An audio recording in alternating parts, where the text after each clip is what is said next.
बहुत बहुत स्वागत। सुपर 10 देख रहे हैं आप। आपके साथ मैं हूं ललित प्रजापति और मैं हूं आपके साथ अवंतिका श्रीवास्तव। शुरुआत करेंगे इंडिया सुपर 10 से। श्रीनगर में G20 बैठक का आज तीसरा और आखिरी दिन। कल के सत्रों में फिल्म, पर्यटन और इको टूरिज्म पर विशेष चर्चा। एलजी ने कार्यकारी समूह की बैठक से की बात। जम्मू कश्मीर एक नए युग का गवाह बन रहा। श्रीनगर में G20 की बैठक के दौरान पाकिस्तान पर केंद्रीय मंत्री जितेंद्र सिंह का बड़ा हमला। उन्होंने कहा कि पहले हर आयोजन से पहले पाकिस्तान के इशारे पर घाटी में हड़ताल, पत्थरबाजी, आगजनी और हिंसक प्रदर्शन जैसी वारदातें होती थी, लेकिन अब माहौल बदल गया है। देश का नया संसद भवन बनकर तैयार। प्रधानमंत्री मोदी 28 मई 2023 को दोपहर 12 बजे देश के सामने नई संसद भवन की बिल्डिंग का उद्घाटन करने वाले हैं। इसे लेकर लोकसभा महासचिव ने एक औपचारिक लेटर शेयर किया है। इसमें इस बात की जानकारी दी गई है कि पीएम मोदी 28 मई को नए संसद भवन का उद्घाटन करेंगे। 28 मई की सुबह 5 बजे से वैदिक मंत्रोच्चार के साथ नए संसद भवन के उद्घाटन का कार्यक्रम शुरू होगा। केंद्र सरकार देश की जनगणना से जुड़ा बिल लेकर आने वाली है। केंद्रीय गृह मंत्री अमित शाह ने कहा कि अगली जनगणना के आंकड़े भारत को विकसित राष्ट्र बनाने में मदद करेंगे। उन्होंने जनसंख्या जनगणना के महत्व पर प्रकाश डाला और ये भी कहा कि विकास की योजना बनाने के लिए सटीक आंकड़े जरूरी हैं। इस जनगणना के बाद जनसंख्या से जुड़ी हर जानकारी ऑनलाइन होगी। यूपीएससी ने मंगलवार को सिविल सेवा 2022 का फाइनल रिजल्ट जारी कर दिया। यूपीएससी का इंटरव्यू खत्म होने के 5 दिन बाद ही नतीजे जारी कर दिए गए। इसमें इशिता किशोर ने टॉप किया है, वहीं गरिमा लोहिया ने दूसरी रैंक, उमा हर्थी ने ऑल इंडिया तीसरी रैंक हासिल की है। रिजल्ट में टॉप 6 पर लड़कियों ने कब्जा जमाया है। इस बार यूपीएससी में कुल 933 उम्मीदवार सफल हुए हैं। यूपीएससी की सिविल सेवा परीक्षा 2022 में ऑल इंडिया टॉप रैंक हासिल करने वाली बिहार की इशिता किशोर हैं। वहीं बिहार की ही गरिमा लोहिया ने दूसरा स्थान हासिल किया है। गरिमा लोहिया बिहार के बक्सर जिले की रहने वाली हैं और एमपी के सतना की रहने वाली स्वाति शर्मा ने टॉप 15 में जगह बनाई। यूपीएससी की टॉप 4 रैंक लड़कियों के ने हासिल की है, जबकि टॉप 10 में 6 लड़कियों ने जगह बनाई। कश्मीर में G20 की बैठक में शामिल होने के लिए 29 देशों के 61 प्रतिनिधि जम्मू कश्मीर पहुंचे। G20 में शामिल होने आए मेहमानों का स्वागत भारतीय परंपरा और संस्कृति के मुताबिक किया गया। इस बीच भारत आए विदेशी मेहमान शिकारा की सैर कर रहे हैं। उनके चेहरे की मुस्कान को देखकर बताया जा सकता है कि इस सैर में उन्हें कितना आनंद आ रहा है। यूपी के प्रयागराज में उमेश पाल हत्याकांड के मुख्य आरोपी माफिया अतीक और अशरफ अहमद का अंत हो चुका है और पुलिस के एनकाउंटर में बेटा असद भी मारा जा चुका है। लेकिन पूरे हत्याकांड की मुख्य कड़ी मानी जा रही है अतीक की पत्नी शाइस्ता परवीन, जिसका अभी तक कोई अता पता नहीं है। 50,000 की इनामी शाइस्ता परवीन को माफिया करार दिया जा चुका है और अब अतीक की पत्नी हिस्ट्री शीटर भी घोषित की जा सकती है। बिहार में छपरा के मढ़ौरा और गौरा में बड़ी संख्या में नाबालिग लड़कियों को रिहा करवाया गया। राष्ट्रीय बाल अधिकार कमीशन के निर्देश पर चाइल्ड कमीशन प्रोटेक्शन कमेटी और चाइल्ड लाइन सारण की टीम ने यह कार्रवाई की है। स्थानीय पुलिस के सहयोग से मढ़ौरा के विक्टोरिया बाजार और गौरा ओपी बाजार में छापे की कार्रवाई की गई। 20 नाबालिगों को रिहा करवाया गया। 5 महिलाओं और पुरुषों को मानव तस्करी के आरोप में गिरफ्तार भी किया गया है। महाराष्ट्र के अमरावती जिले में ट्रक और कार में जोरदार टक्कर हो गई, जिसमें 6 लोगों की मौत हो गई, जबकि 15 लोग घायल हो गए हैं। इनमें से 7 लोगों की हालत गंभीर है।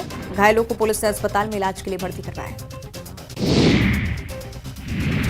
देश भर में मंगलवार से 2000 रुपए के नोटों को बदलने की प्रक्रिया शुरू हो चुकी है। कोई भी व्यक्ति एक दिन में 2000 रुपए के 10 नोट यानी 20,000 रुपए बदल सकता है। नोटों को बदलने के लिए 4 महीने का वक्त दिया गया है।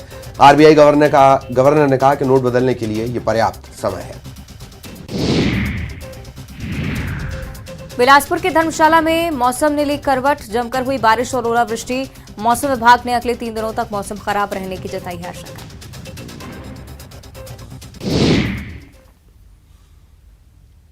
और अब मध्य प्रदेश सुपर 10। भोपाल में आज झकोल जनजाति सम्मेलन। सीएम शिवराज होंगे शामिल। सीएम हाउस में कार्यक्रम का आयोजन। उमरिया में रोजगार दिवस कार्यक्रम का आयोजन।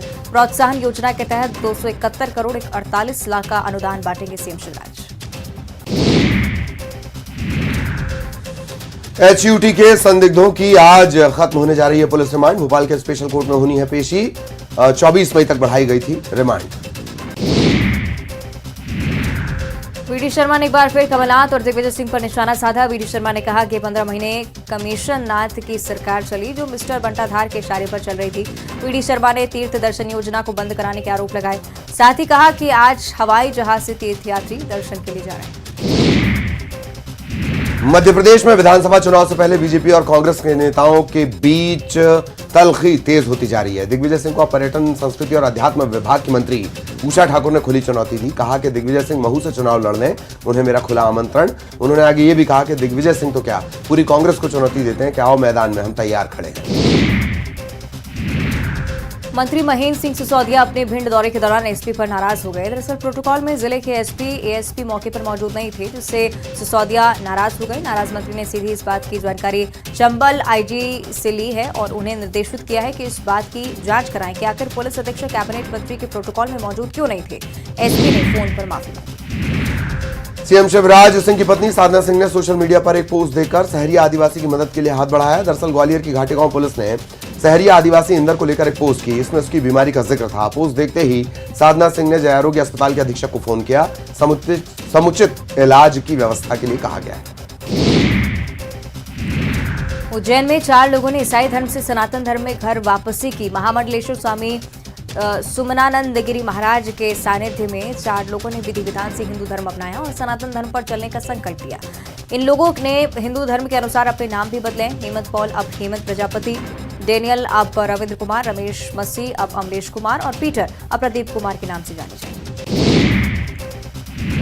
ग्वालियर में एक विवाहिता ने अपने पति और जेठानी के खिलाफ गंभीर आरोप लगाते हुए पुलिस अधीक्षक से मदद की गुहार लगाई। विवाहिता का आरोप है कि पति और ससुराल वाले उससे दहेज में 5 लाख रुपए और कार लाने के लिए प्रताड़ित कर रहे हैं। विवाहिता का आरोप है कि पति ने शादी के बाद फिजिकल रिलेशन नहीं बनाए, तो वहीं उसकी जेठानी उसे बौद्ध धर्म अपनाने के लिए प्रताड़ित कर रही है। दीपावली पर लक्ष्मी पूजन तक उसे नहीं करने दिया गया। बालाघाट जिले के परसवाड़ा जनपद पंचायत के तहत आने वाले भादुकोटा में बागेश्वर महाराज पंडित धीरेन्द्र शास्त्री के 2 दिवसीय वनवासी रामकथा का आयोजन किया जा रहा है, जिसे लेकर आदिवासियों में विरोध है। इस मामले पर जहां कांग्रेस आदिवासियों के साथ खड़ी नजर आती है, वहीं पिछड़ा वर्ग के अध्यक्ष गौरीशंकर बिसेन बीच का रास्ता थामकर चल रहे हैं। ग्वालियर में भितरवार थाने में थाना प्रभारी और पुलिसकर्मी हैरत में रह गए। जब 2 सगी मासूम बहनें थाने पहुंची, दोनों ने अपने पिता की शिकायत करवाई। बच्चियों को थाना प्रभारी ने बिठाया, उनकी बात सुनी। बच्चियों ने थाना प्रभारी से कहा कि पुलिस अंकल पापा मम्मी को मारते हैं, उन्हें पकड़ लो। ये बात सुनकर थाना प्रभारी प्रशांत शर्मा उनके घर पहुंचे। घर जाकर माता पिता को समझाई। श्योपुर के कोनो नेशनल पार्क से एक बार फिर बुरी खबर सामने आई। ज्वाला चीते के एक शावक की यहां मौत हो गई। ज्वाला ने पिछले दिनों 4 शावकों को जन्म दिया था और शावकों की संख्या घटकर 3 रह गई है। यही नहीं, इससे पहले 3 चीतों की मौत हो चुकी है। वन विभाग का कहना है कि सुबह 7 बजे बीमार हालत में शावक मिला। इलाज के दौरान उसकी मौत हो गई। जबलपुर में रहने वाली स्वाति शर्मा ने यूपीएससी परीक्षा में ऑल इंडिया 15वीं रैंक हासिल करके संस्कारधानी का नाम रोशन किया। मूलतः सतना की रहने वाली स्वाति बचपन से जबलपुर में रहकर पढ़ाई कर रही हैं। उनके माता पिता का सपना था कि स्वाति किसी बड़ी पोस्ट पर रहकर देश की सेवा करें, जिसे उन्होंने साकार किया। और अब देखिए छत्तीसगढ़ सुपर 10। छत्तीसगढ़ में आग का कहर देखने को मिला है। बलौदा बाजार में राइस मिल में आग लगने से लाखों के नुकसान की बात कही जा रही है। दुर्ग में पैरावट में आग लगी और इसके चलते हड़कंप मच गया। आग की लपटों से लोग दहशत में आ गए। छत्तीसगढ़ में गौठान पर सियासत जारी। बीजेपी के पोल खोल अभियान का आज अंतिम दिन। आपको बता दें कि बीजेपी के कई बड़े नेता गौठानों का दौरा कर वहां के फोटो और वीडियो वायरल कर रहे हैं, जिसको लेकर कांग्रेस का विरोध भी लगातार जारी है। कई बार दोनों पार्टियों के कार्यकर्ताओं के भिड़ने की भी खबरें सामने।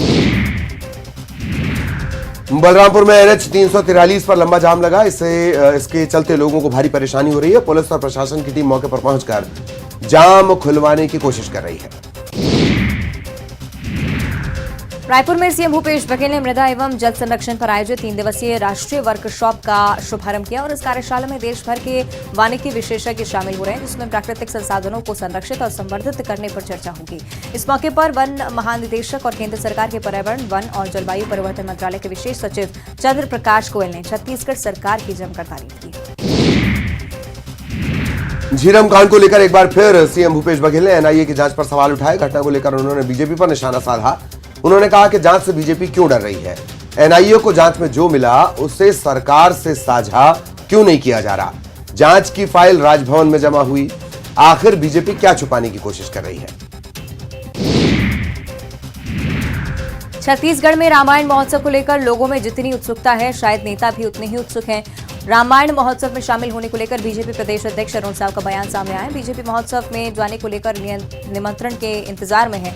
वहीं सीएम भूपेश बघेल ने कहा कि वैसे तो ये सरकारी कार्यक्रम है, अगर रामायण महोत्सव के लिए भी उन्हें निमंत्रण चाहिए तो हम उन्हें कार्ड भेज देंगे। दुर्ग में गौठान का निरीक्षण करने पहुंचे बीजेपी कार्यकर्ताओं को कथित तौर पर बंधक बना लिया गया। कुमरी पालिका के परसदा गौठान का मामला है। गौठान प्रबंधक ने बाहर से ताला लगा दिया। सूचना मिलने पर निगम के अधिकारी मौके पर पहुंचे, ताला खुलवाया। बीजेपी ने जमकर प्रशासन के खिलाफ नारेबाजी इस दौरान की। बलरामपुर में सर्व विभागीय संविदा कर्मचारी महासंघ का हल्ला बोल देखने को मिला। यहां आज संविदा नियमितीकरण रथ यात्रा पहुंची और नियमितीकरण को लेकर एसडीएम को मुख्यमंत्री के नाम ज्ञापन सौंपा गया। इस दौरान संविदा कर्मचारी ने बताया कि सरकार को उनके वादे याद दिलाने के लिए ये यात्रा 33 जिलों में निकाली जा रही है। कर्मचारियों ने कहा कि अगर उनकी मांगे पूरी नहीं होती तो 21 जून को रायपुर में अंतिम विराट प्रदर्शन होगा। 15 मई से प्रदेश के पटवारी हड़ताल पर गए हैं। ऐसे में राजस्व संबंधी काम ठप पड़े हैं। जशपुर में 160 पटवारी अपनी अपनी तहसील मुख्यालय में 8 सूत्रीय मांगों को लेकर प्रदर्शन कर रहे हैं। राजस्व विभाग की रीढ़ कहे जाने वाले पटवारी ग्रेड पे बढ़ाने, ऑनलाइन काम करने के लिए लैपटॉप और इंटरनेट जैसी मांगों को लेकर धरने पर बैठे हुए हैं। और इधर सिडनी के ओलंपिक पार्क स्टेडियम में प्रधानमंत्री नरेंद्र मोदी के मेगा शो ने एक बार फिर से इतिहास रच दिया है। जय श्री राम, भारत माता की जय और हर हर मोदी के नारों की गूंज